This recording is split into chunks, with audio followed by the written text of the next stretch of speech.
Hey guys, welcome back. Today we're going to be talking about trauma bonds. Sometimes this is referred to as Stockholm Syndrome, so here we go. On average, it takes about 7 times for an abuse victim to leave their abuser.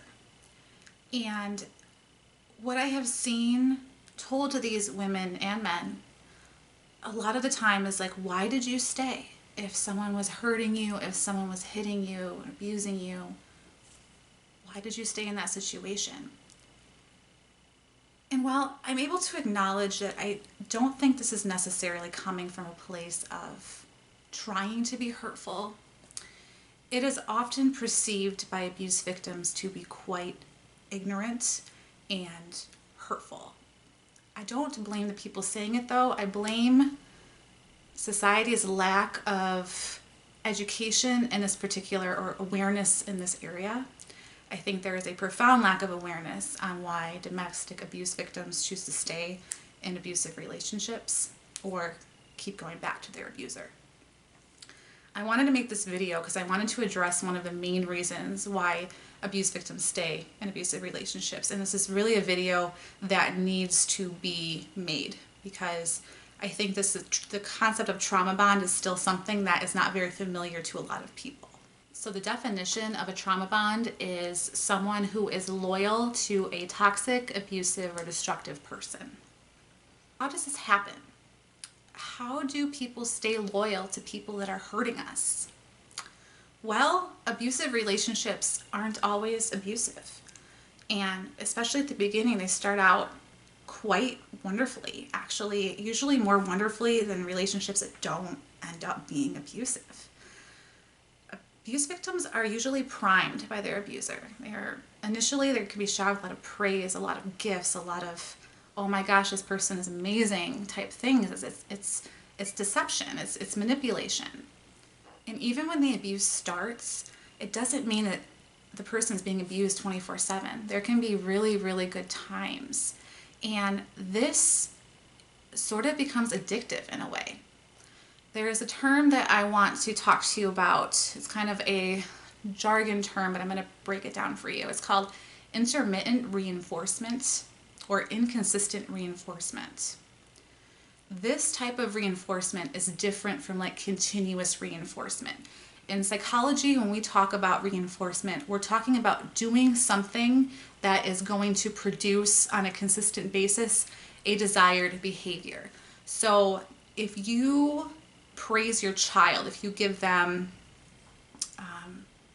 a reward, if you give them a piece of candy, if they perform well on a test, that is reinforcing to the child to continue to perform well on a test to be able to receive whatever the reinforcement, in this case, candy. So reinforcement happens in abusive relationships too, and this draws the person in. In abusive relationships, intermittent reinforcement, it's not a type of reinforcement that's given continuously or all of the time.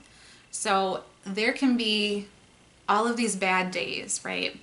And every once in a while there is this like amazing day, and you know, the abuser is showering you with gifts and compliments. You're the best thing that ever happened to them.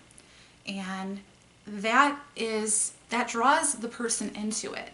You start to act in a way where you can try to continually receive this from another person. So you're trying to please them so they treat you nicely. It's a very rewarding process. And abusers are often aware that they do this too. It's a manipulation technique that's done on purpose to keep the victim there.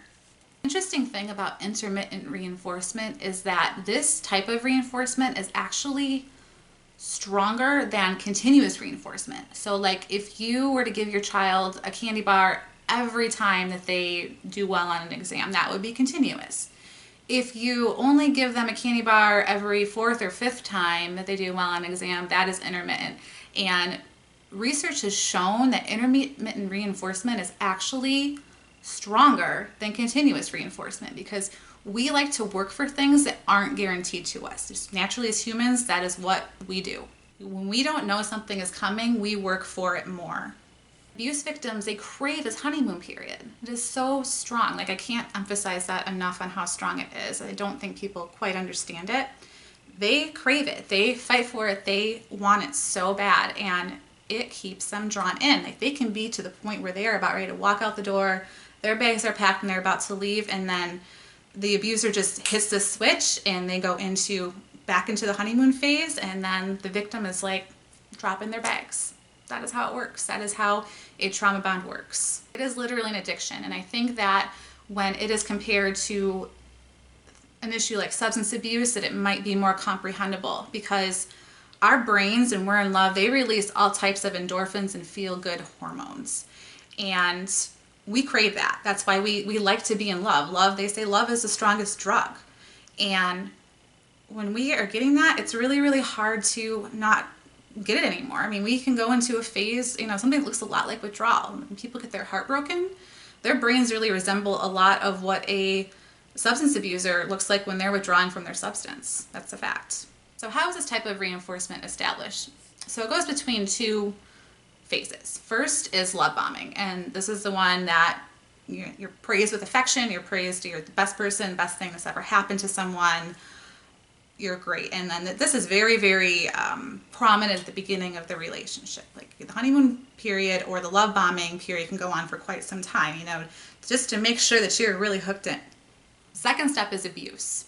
This is cruelty. This is gaslighting. This is verbal abuse. It can be physical abuse. This is where someone is harming you. All of a sudden, you can't do anything right, and you're the worst person that has ever existed. It causes the abuse victim to enmesh or not be able to separate the difference between abuse and love. This is what makes leaving an abusive relationship so hard. I hope this video was informative for you. I think that this is a part of domestic violence that is not talked about as much as it should be. If you found this video helpful, please share it. Share it with someone that might see some value in this. If you know someone is going through a situation with somebody where they're being mistreated, they're being abused, please share this video, because this is information that I wish I would have known a long, long time ago. And once you are able to understand it, it makes so much more sense, and it could make it a little bit easier for the person to make the next step in leaving. So share it. Give it a thumbs up. Help promote this video. Subscribe to my channel. I'm going to make more videos like this.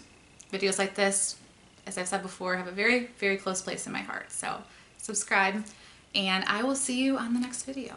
Thanks.